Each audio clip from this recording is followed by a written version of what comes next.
Hello, and welcome to I Am Dad Podcast with your fatherhood authority, Kenneth Braswell. 30 minutes of wisdom, information, resources, and nuggets to help you on your fatherhood journey. Or maybe you're just curious and want to hear some real talk about fatherhood, family, and the minds of men. Well, guess what? We got you too.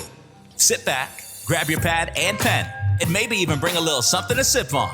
Enjoy 30 straight minutes of fatherhood, family, and fun with the Fatherhood Authority, Kenneth Braswell. Welcome to I Am Dad Podcast. I'm your host, Kenneth Braswell. Thank you so much for joining us for another exciting episode. We are rounding out our second season. I keep saying to everybody, when I say that, it shocks me to a certain extent because I thought that this was going to be just a passing fad for me, that I would kind of do 6 or 7 months and get tired of it and move on to something else and not doing it. And now here I am 2 years into it and I'm still moving and people are still calling. And just what I did not think was going to happen, which this thing was going to start resonating with people and people were going to start calling and wanting to be in, is actually happening. So now I got a whole nother thing, which is being a podcaster. And so, but it's been great because I get a chance to do what I'm doing today, which is to talk to a good friend.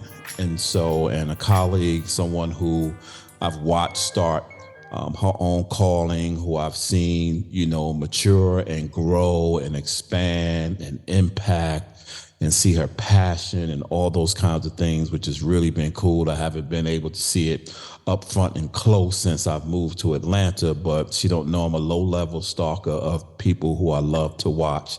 And so even though I don't say anything on social media, I am watching progress. I'm watching what people are doing. I'm watching the impact.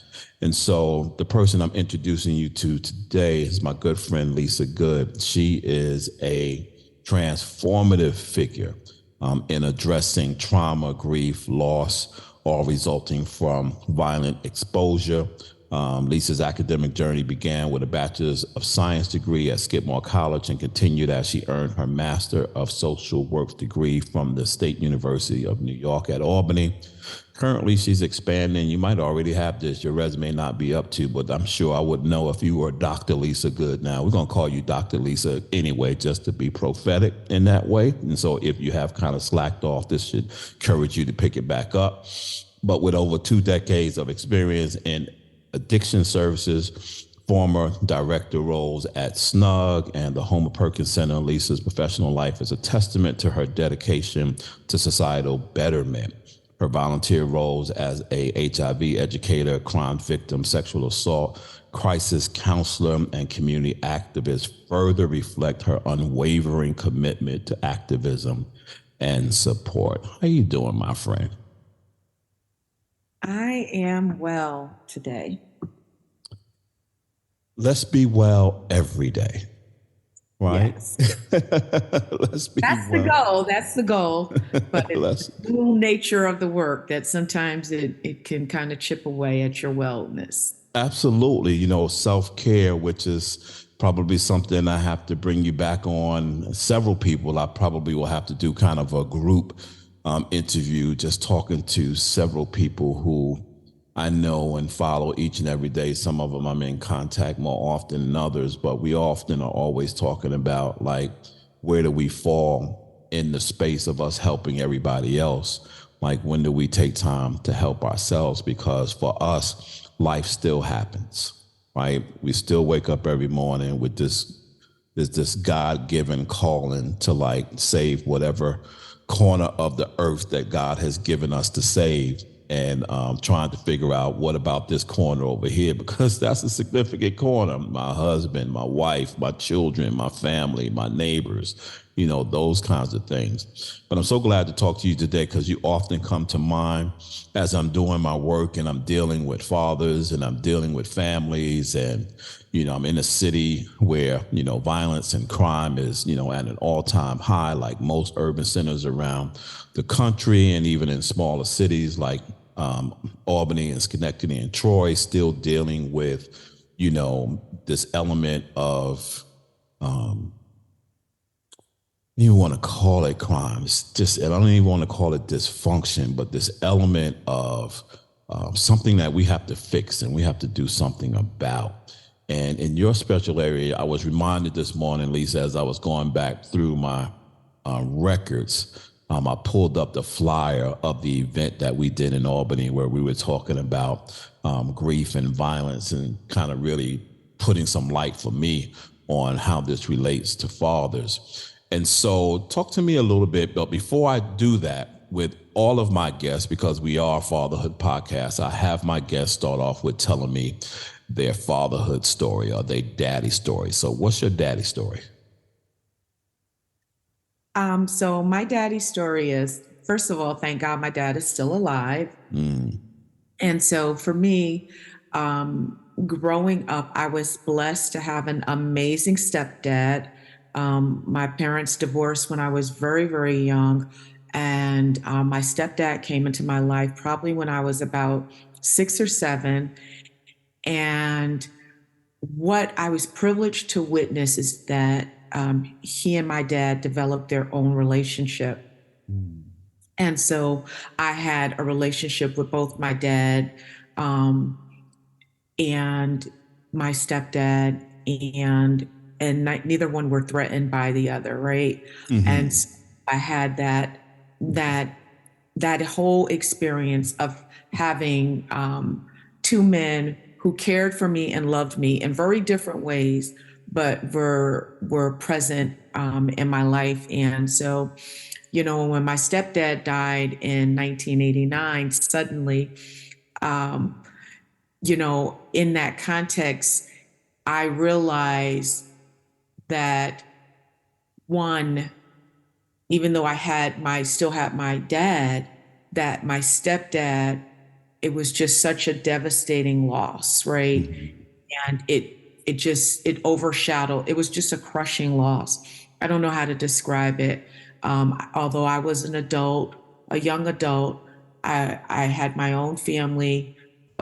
You know, he and my mom had young kids. So I had siblings that were kids, that were children. I have a sibling that's the same age as my oldest son, right? My baby sister, right? So, you know, now my mom is thrust into this role of being a single parent. And so my husband stepped in, you know, to, you know, just be all of the things as much as possible. But his absence left a huge gap. But the gift in that is because my siblings saw my dad be a part and be in relationship with him, that by extension, he has relationship with them. And so they call him Papa, right? And so there is love and, you know, and connection there. And there is respect there between my parents, and I can call my dad and say, Dad, can you come over and do this for Mom? Or, you know, Mom, you know, Dad is sick. I need, you know, can you call a doctor? He doesn't have a doctor. Can you help me out with this or whatever? And so I've been very blessed in that way. And of course, when there's separation, especially when I was an adolescent, because my dad was remarried, he had his own family or whatever. Of course, once I'm a teenager, I have like these different expectations and demands. And so there were lots of, you know, hard, you know, conversations about what I wanted for him and what I wanted, you know, from him. And where I ultimately landed at was in a place of honor, that no matter what, I would choose honor, and that no matter what, I would choose to be someone who added to my dad's life and not someone who took.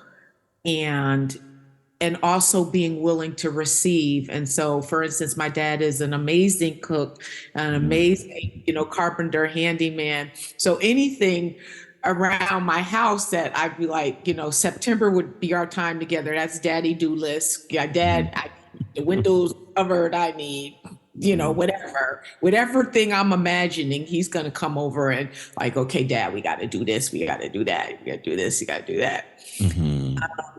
And I always paid him, like we always paid him. Like, I don't want anything. I'm like, no, you came, you fixed the plumbing.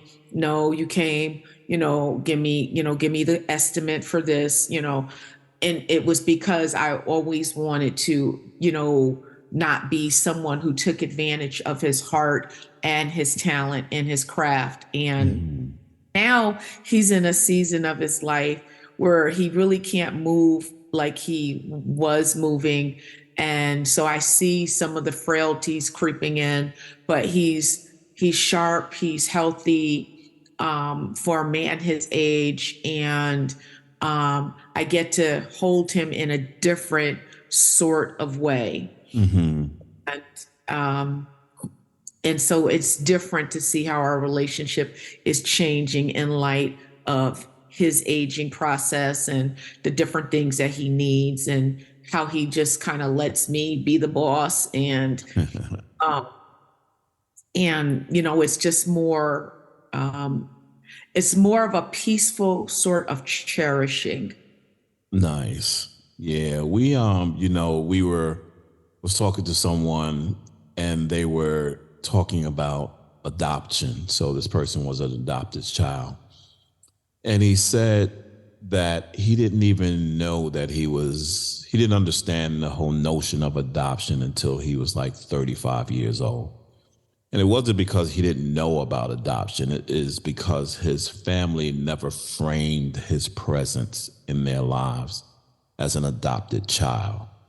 And I said, if you look at African American culture or even more African culture, that there are certain cultures, around the world to which particularly English will have a definition for a word, and you would ask someone, how do you say adoption, in your language? And their response is, we don't have a word for that.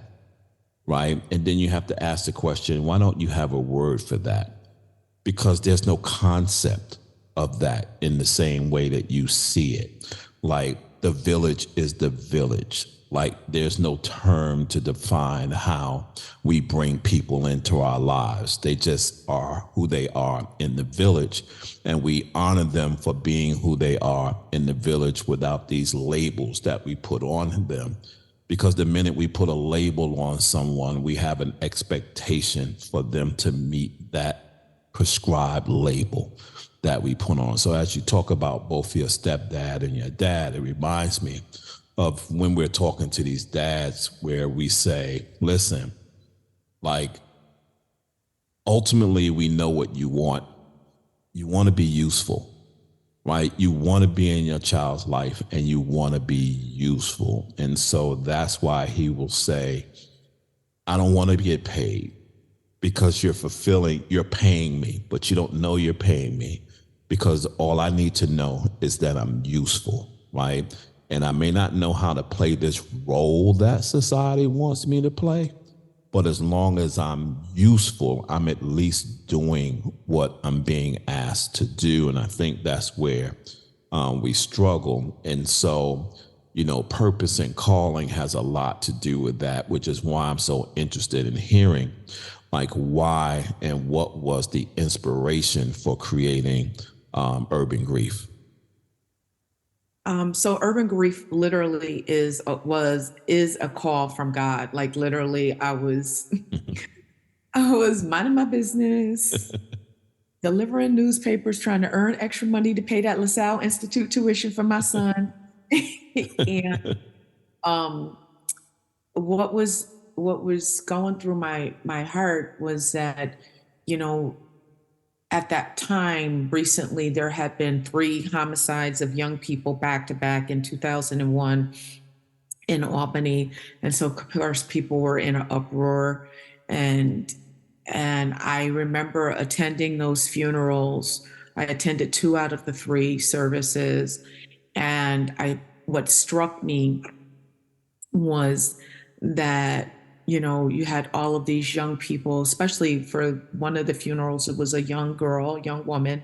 She was like 18 or 19. She was also pregnant.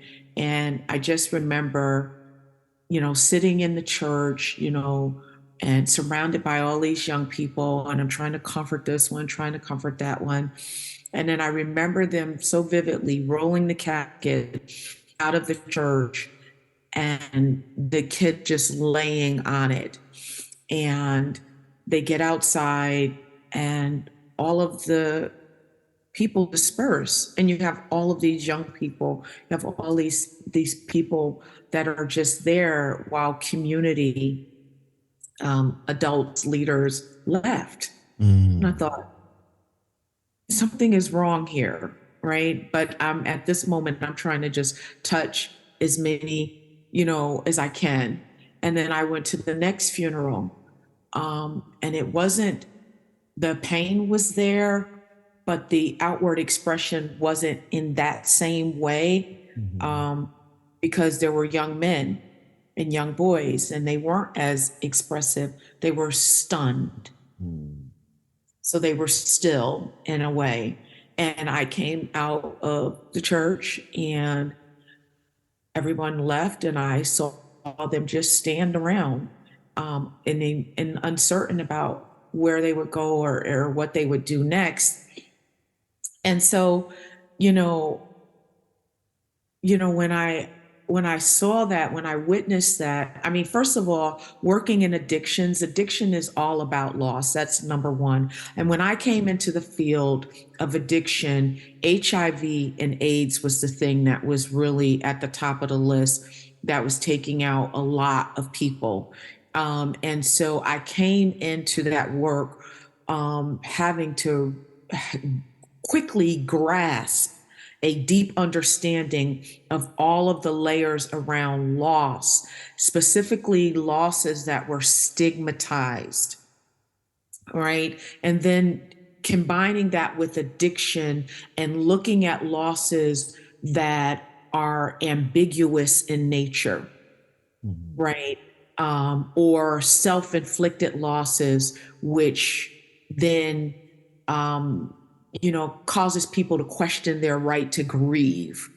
And so when I combine, when I, after that experience with the funerals, and like I said, I was minding my business and I heard God say, do something. And I said, what?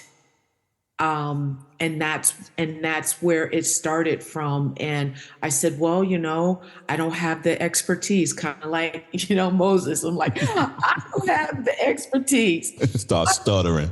I don't have 3 degrees. I don't have these things. And at that time, Maria College had just started a bereavement certificate program. I was not interested in paying anyone's more tuition or whatever, but I said, hey, do you all have any scholarships or whatever? And the director of that program at that time did something that they never do, which is they found money for me to take some of those initial classes for free. And then from there, I moved into Skidmore, and I made the focus of my Skidmore capstone the theoretical groundwork and the needs assessment has a justification for the implementation of a community model called urban grief. And that's kind of how I got started and started training people, realized it wasn't sustainable with volunteers. But by that time, I had already built this expertise. And so I continued the work no matter what, serving grieving people no matter what, whether it was by myself or with volunteers helping me with things. But the homicide and the violence part of it became the place where I landed. But realistically, I was serving a lot of our people who had experienced losses due to heart attacks, sudden illnesses, overdoses, suicides, very personal, private kinds of things that people said, oh, you can call her, she's safe. Oh, you can call her, she's trustworthy. Oh, you can call her, she'll pray, she'll show up. And here we are. Grief is interesting thing, particularly when it comes to, our community and talking about grief, because we try to make it one thing, right? We try to make it about death, and we try to make it about the funeral, and we try to make it about, the flowers that we give people at the funeral, not understanding the different ways that death comes into our lives, right? And so sometimes it's by violent acts, sometimes it's by the cycle of life, sometimes it is unexpected, sometimes it is expected. Like grief is grief, right? And so talk a little bit about grief in and of itself, and what is it for people who really don't understand. So when people say, let them grieve, they don't even really know what that means, because they don't really know what grief is. Talk about grief for a second. So here's where, here's where I can get a little techie, right? So in terms of my language. So, when we use the term let people grieve, what we're really, if we were to look at the actual terms, what we're really saying is let them mourn. Because mourning is the outward expression of grief. Grief is the normal emotional response to any significant change or loss. And when you include change, it opens up the idea that anytime there is something, a big change occurs in your life, that there's going to be feelings of grief and a need to acknowledge that and give expression to that. So at the most basic level, grief is the normal emotional response in the face of a loss or a change. Mm-hmm. And I think when you boil it down and make it simple in that way, then it starts to open up our eyes to all of the things that we probably should acknowledge as loss, and actually give ourselves permission to experience the emotions of grief and grieving. Where is the difference in the terminology of grief and trauma? Because they sound the same, but there is a difference between the two of them.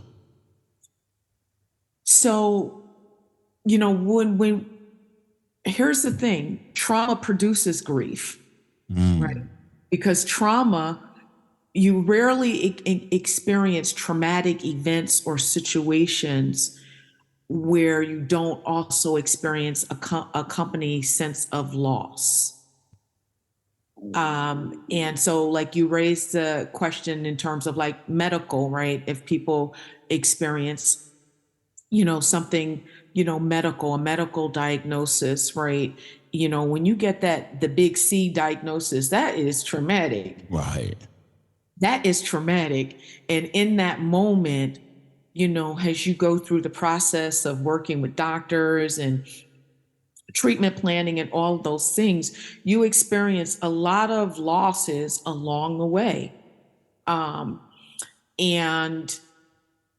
in that moment, people are thinking about, oh my God, oh my God, oh my God, oh my God. But what they're not necessarily in tune to is the actual losses that people are experiencing along the way. So trauma is different in that sometimes it's centered around event or life situations. It can be acute, like a one-time event, or it can be something that is chronic and continuous and ongoing.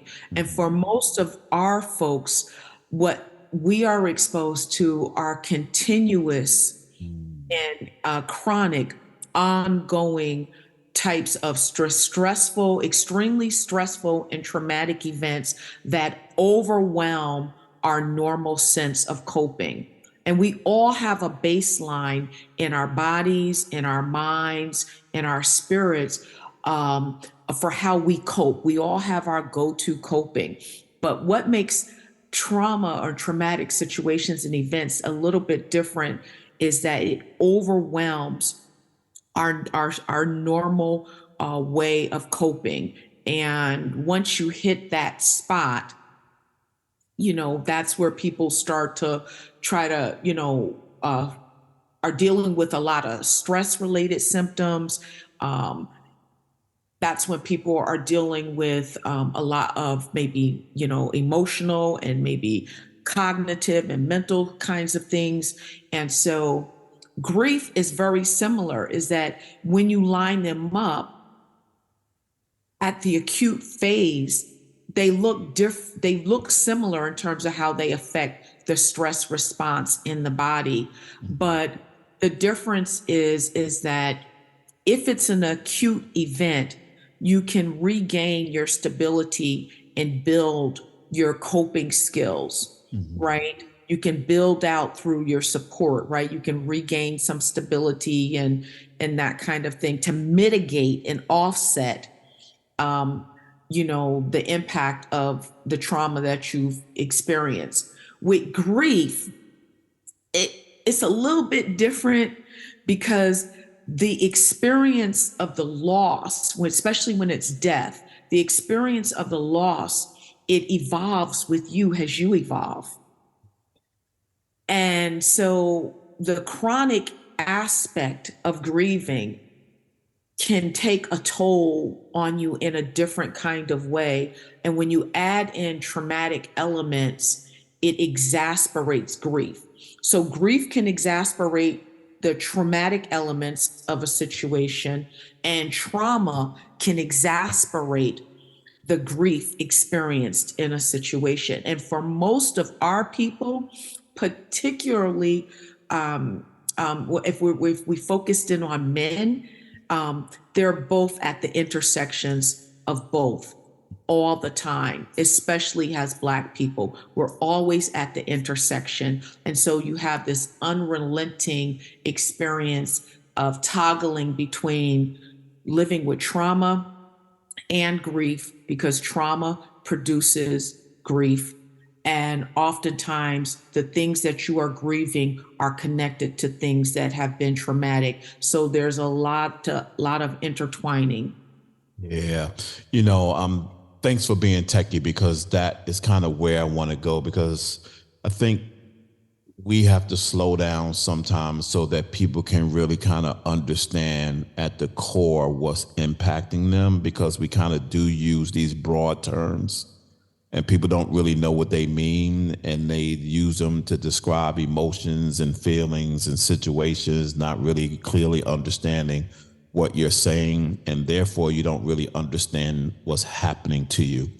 I like to use this whole notion that there is, for our communities, there is both micro grief and macro grief, right? And so they're the things that we grieve for that are very intimate and personal, like our family members, our close friends, our fellow gang members, our sect, our crew, our boys, our girls, whatever those things are. And then there is the macro grief, which is police violence, racism, and those traumatic slavery syndrome, all of those kind of things that are these kind of broader things, but they impact us on a micro level. Like they're almost like, oh my goodness, what is that term that you use for things that trigger you?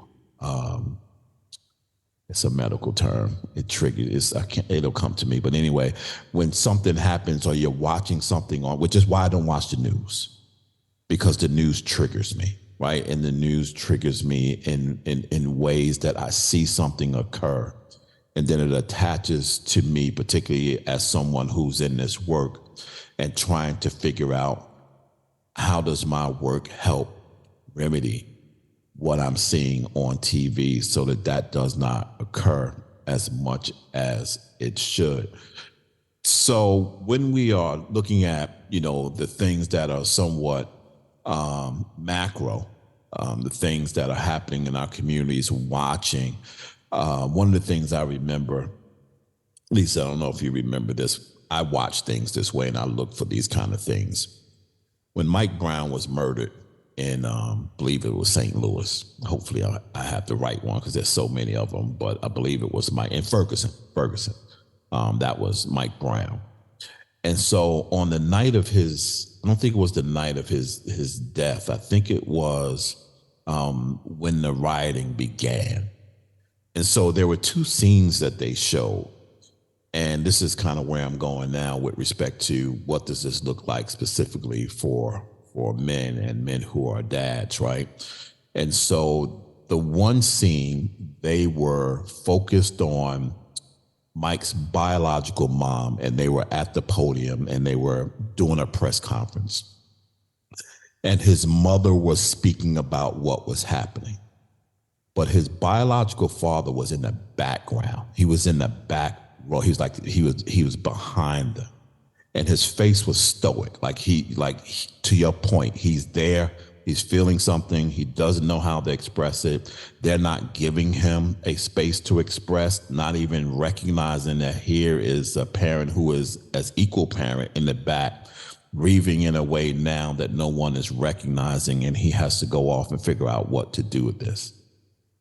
At the same time, they flip from that scene and they go to the scene downtown. I don't know if you remember, they flip to the scene where they have the cameras now on the wife's husband, who is the stepfather. And he is on a car with a bullhorn, and his outward expression or mourning is, let's burn this down. And so you have this contrast with two parents grieving over the same son, one being ignored and not really having a way to express that, and the other one who was, I'm going to find a way to express my grief and people are going to hear it through my bullhorn. I'm going to amplify my voice. When you see, or if you were to see those two things and the gulf between the two of them, when you're looking at men, can you really explain why one man would choose one way of grieving than the other? Wow, that's a tough question. One of the things that I see happens often is that there is this internal dialogue that I believe takes place around who has the right to grieve. Mm.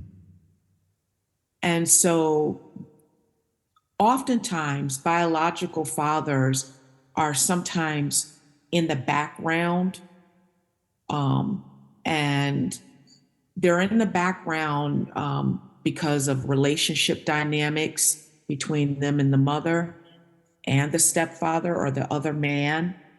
They may be in the background because they weren't present, and so they're questioning their right to move to the forefront and say, I'm here too, I'm hurting too. And I think that what I see when people are grieving is that there always are going to be some people who are more vocal, and there are going to be other people who are internalizing that expression of grief as, well, they should have the bullhorn, or they should be the one to speak, or they should be the one to be seen, and they should be the one to be heard, because after all, I wasn't. Because after a loss, we all take inventory of who or what we were not in that relationship.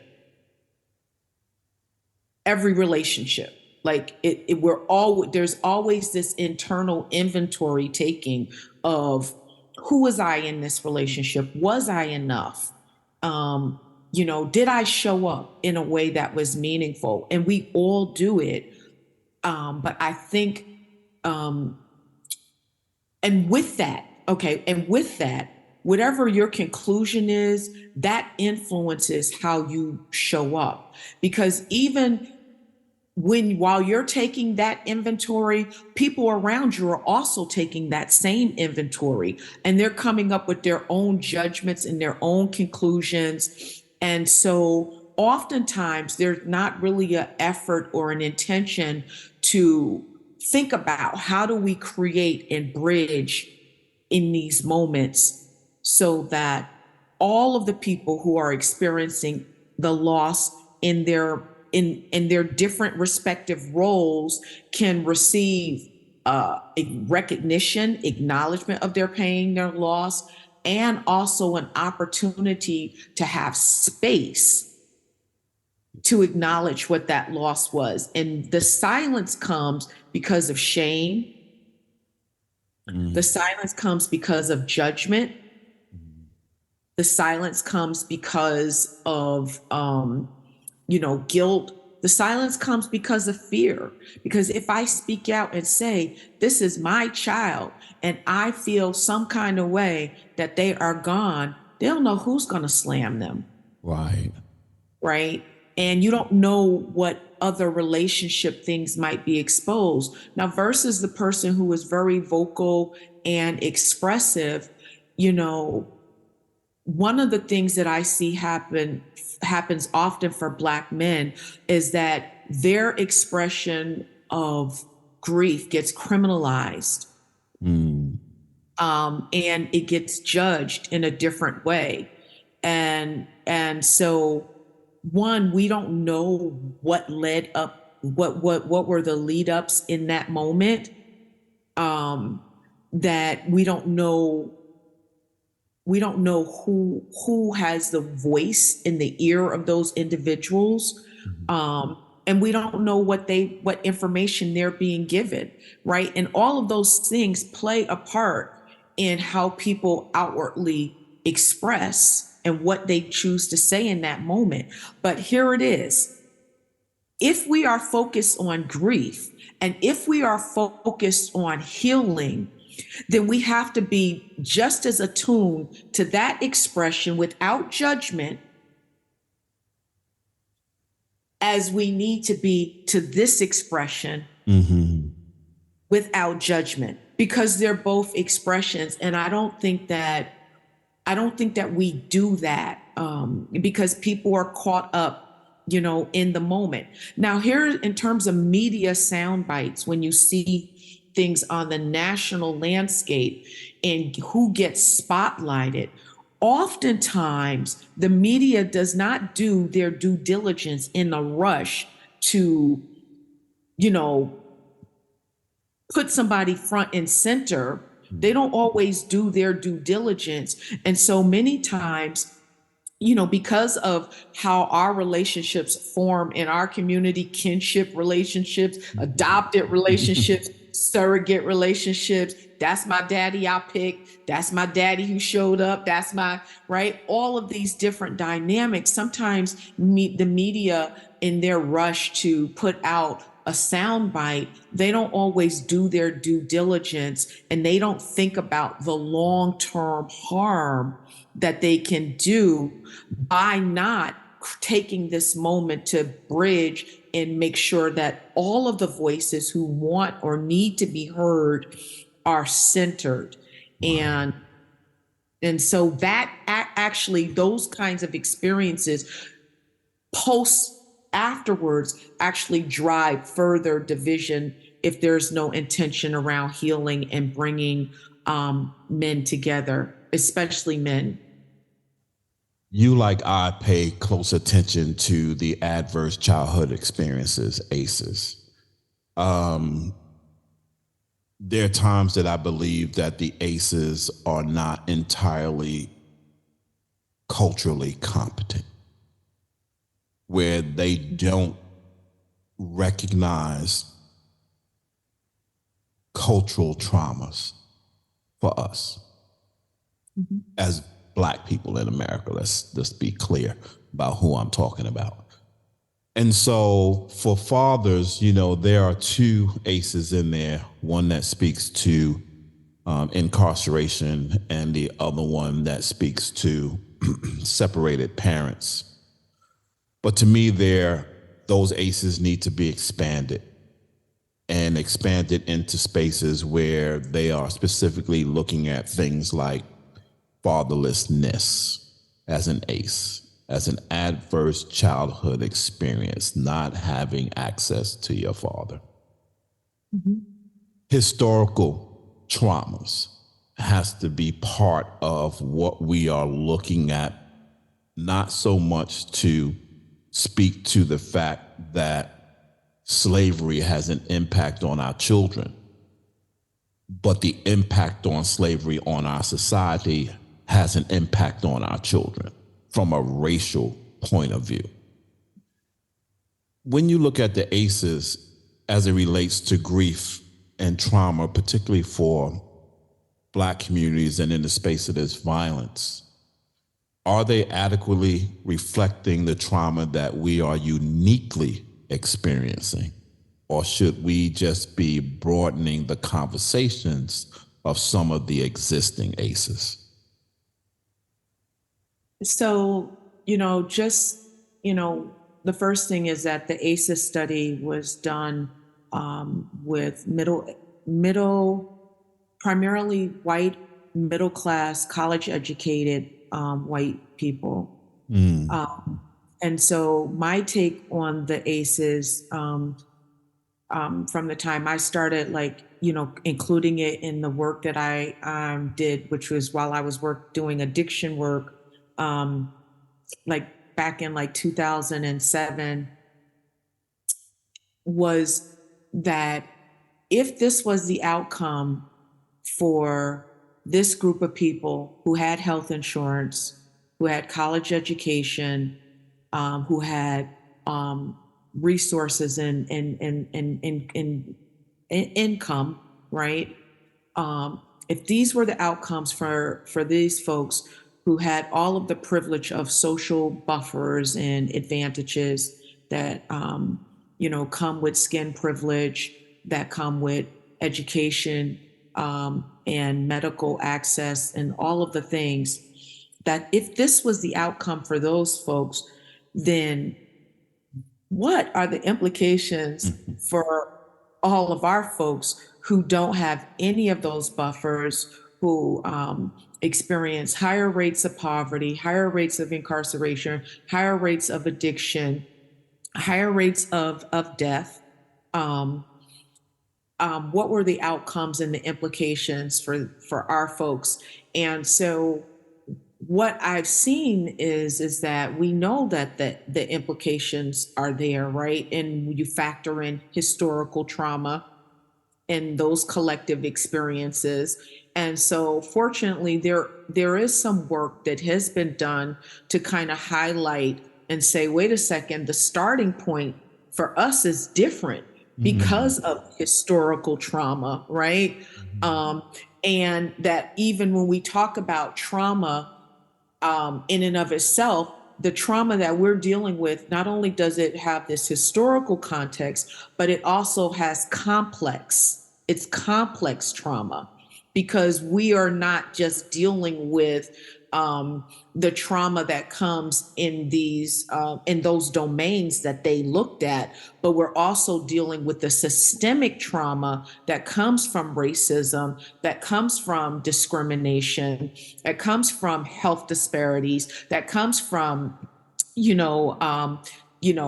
over incarceration of Black and brown people, that comes from the crack epidemic, right? That comes from all of these different things, that come from Jim Crow, right? It's all of these things.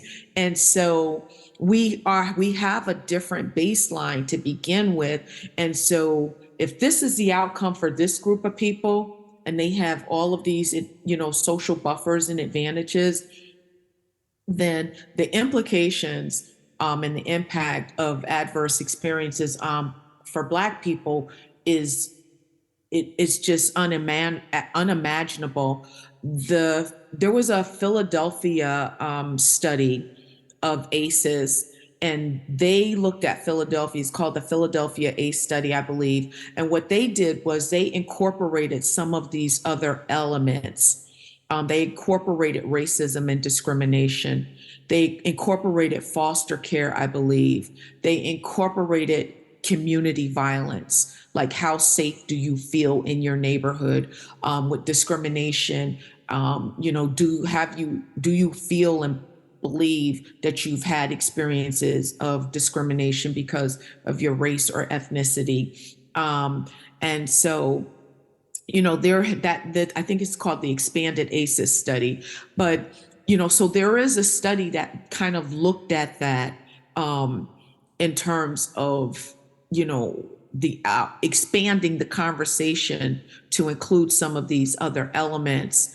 And the broader piece for me is that if our baseline is different, then when we project what grief looks like down the road, we already know that we're going to have longer and more experiences with grief, because the average Black child experiences their first significant loss of a loved one, a close loved one, by age 8, in comparison to white children who experience those same types of losses later in adolescence or young adulthood. So our kids are hit with these multiple types of losses, first starting with death, right? Let's focus on death from illnesses, right? Death from illnesses. Then we factor in death through violence, okay? And then we factor in other losses due to incarceration or parental absence, okay? And so the losses are ongoing and they're layered for our people. And the projection, and we saw it with COVID. We saw the numbers were astounding with COVID in terms of how our community was affected. Right. You like as we kind of round, I knew I was gonna have more conversation and questions for you than what I originally wanted to talk about, which was to focus a little bit on how all this stuff resonates through our communities during the holidays, because that's a whole nother conversation, but we can expand that conversation later on. I'll definitely have you come back and let's talk about how these, occasions in life like really expand, how we are impacted by grief. But the one that I do not want to slide by is you and I are both children of faith. And so we are often, Terry Williams said to me one time, Terry Williams, who wrote the book, Black Pain. If you ever get a chance to read that book, it's an awesome, awesome book. She herself is now struggling with dementia. So my prayers are with her. She said to me, Kenny, she said, prayer is good and prayer is needed. She says, but I also believe that God sends us therapists that go ahead and get your prayer in, but pray for a good number for a good therapist so you can get your therapy in. And what we often hear, from churches is the importance of prayer, but I'm never always quite sure whether or not they are equipped enough to do the other work that needs to happen other than officiating the funeral. And so how do we close that gap? Is it bringing more resources to the churches? Is it educating pastors and leadership about these experiences that their parishioners are going through? Like, what's the workaround in really strengthening them to do what they do best, but to be more well-rounded in being able to provide a service for the community? So, one of the things I taught a class, and actually I'm in the process of writing a book, so pray for me that I finish it. Okay. I want to finish it by my birthday, which is March. So agree with me by that. I'll put the pressure on you. I'll keep the pressure on you. But keep the pressure on. It's called Life After the Celebration. And, surviving church after loss. And, I taught that, that, again, that was something that God gave me. And I was very privileged and fortunate to teach that, in our local statewide Christian education sessions. I was able to do that. And it was the one elective class that actually pastors came to. It was one of the most well-attended classes because people understood that there was something that they needed.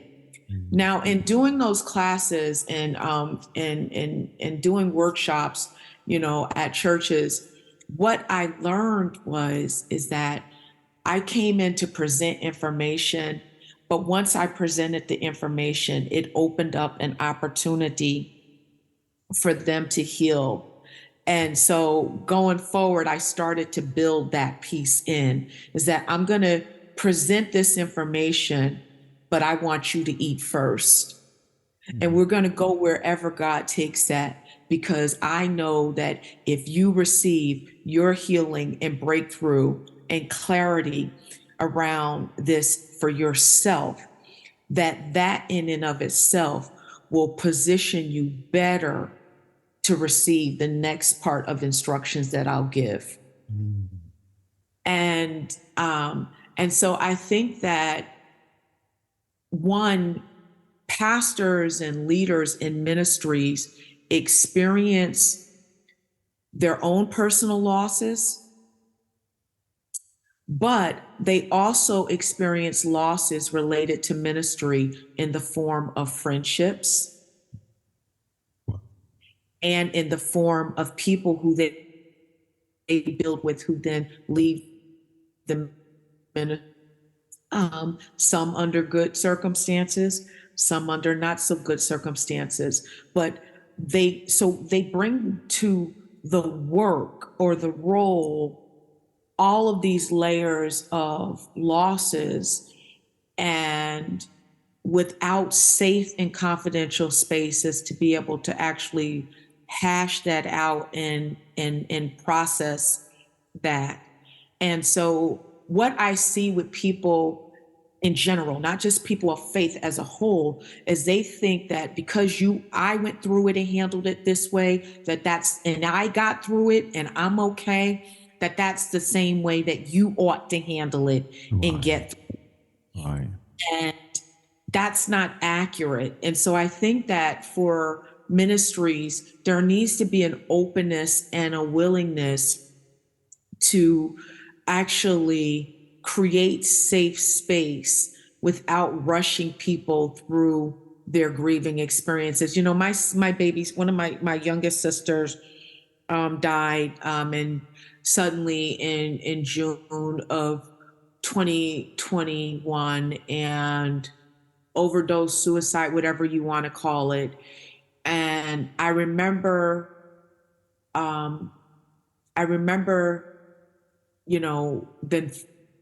that Sunday morning, and I came downstairs to my desk and I went in my office and I just laid my head on my desk and I wept.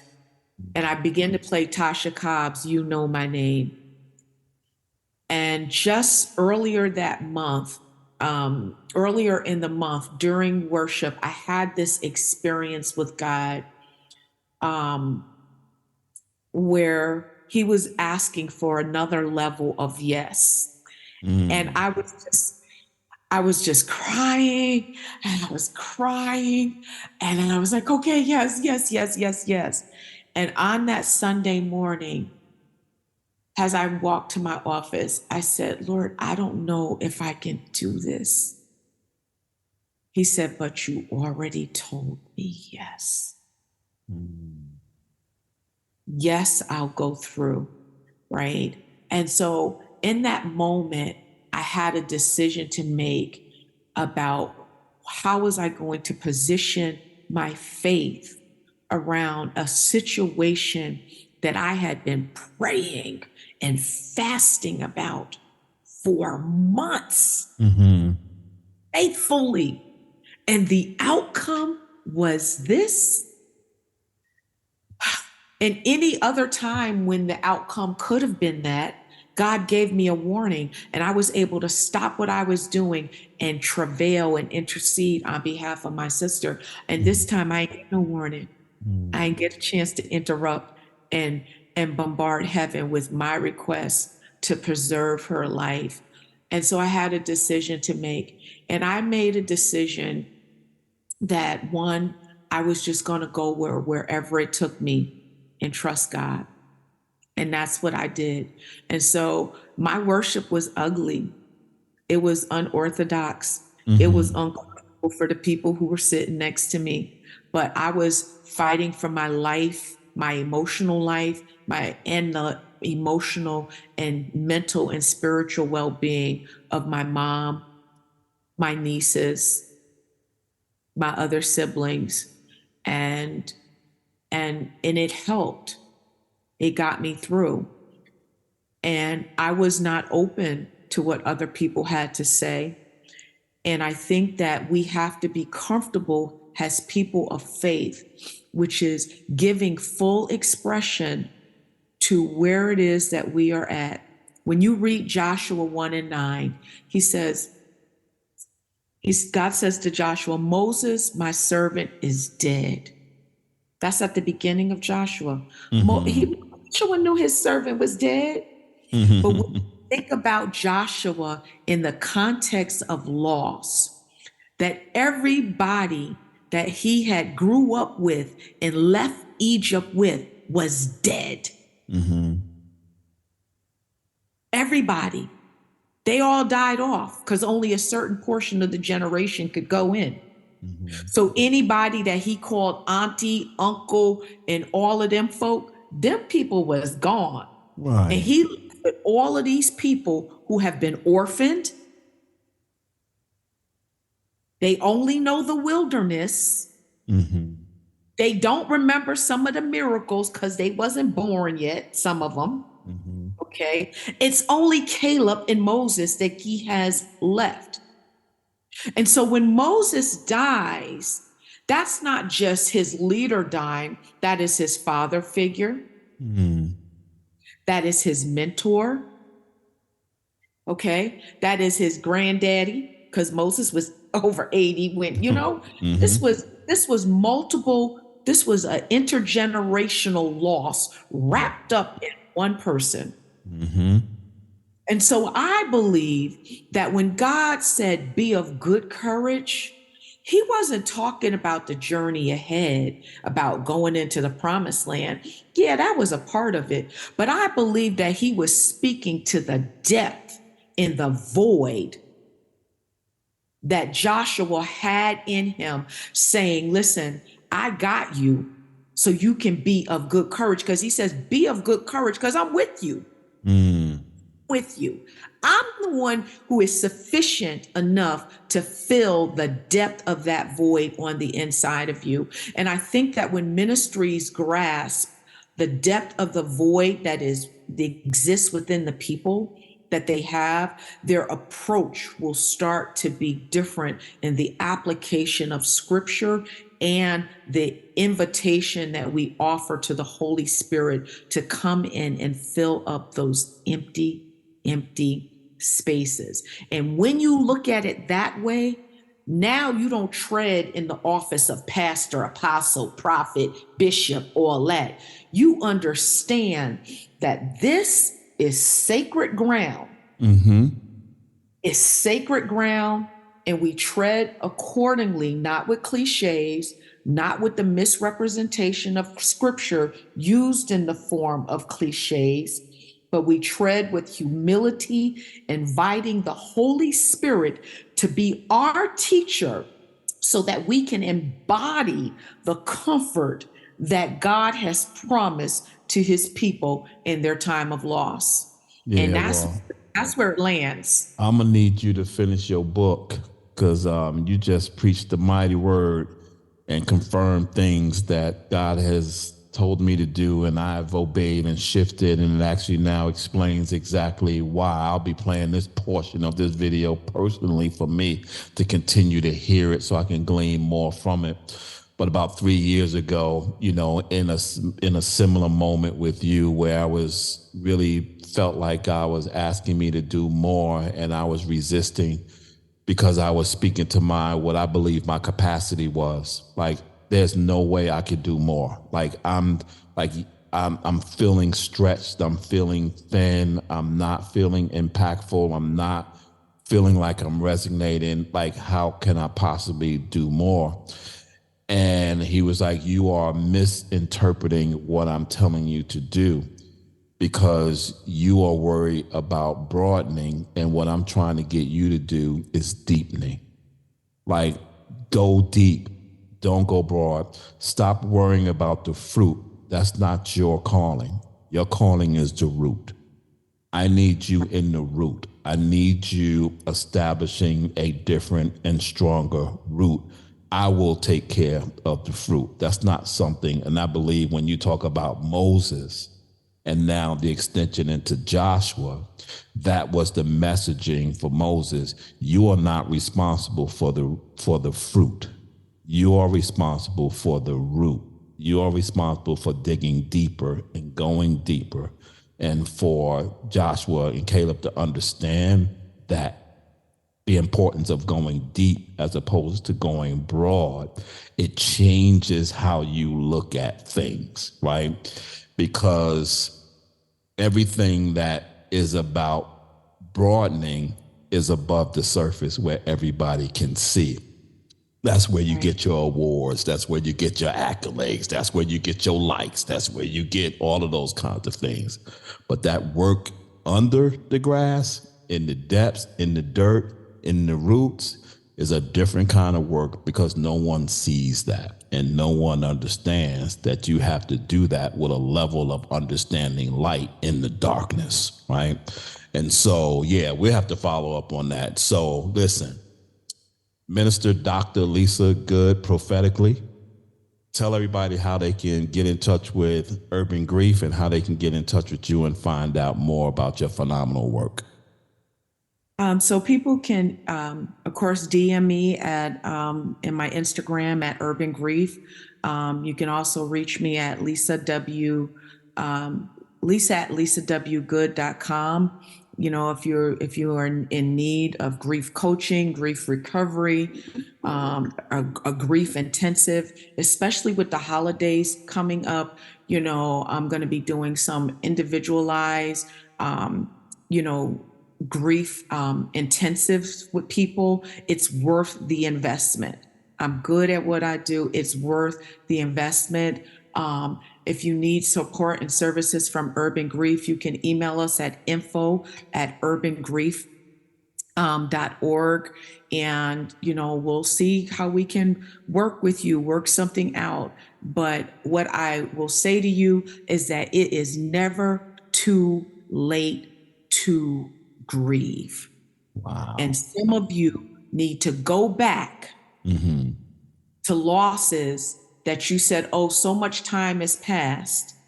And now you're dealing with a loss in this moment, and you're saying, why? I didn't even know that person that well, or that happened across country. I don't even know those people. Why am I so shaken by that? It's because over time, you have been collecting and accumulating losses that you have been rationalizing away because you felt that you did not have the relational right to grieve. And now that you're at a certain point in your life, it's like the straw that broke the camel's back.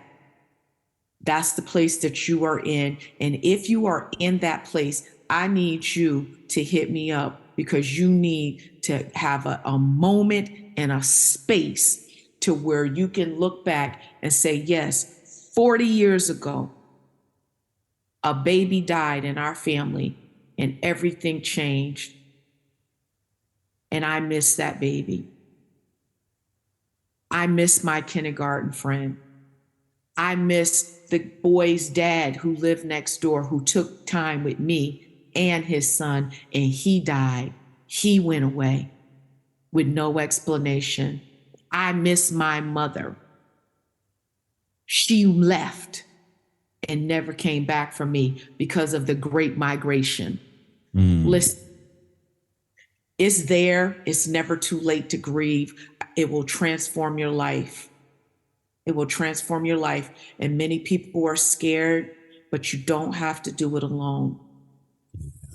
Thank you so much. I appreciate you so much. And we need to stay in touch. I got some thoughts about some collaborative things we can do and some environments that I'm in that is in much need of your services. We'll talk about that offline, but I also want to thank all of our I Am Dad podcast listeners for tuning in again. I appreciate you so much as we wind this year out.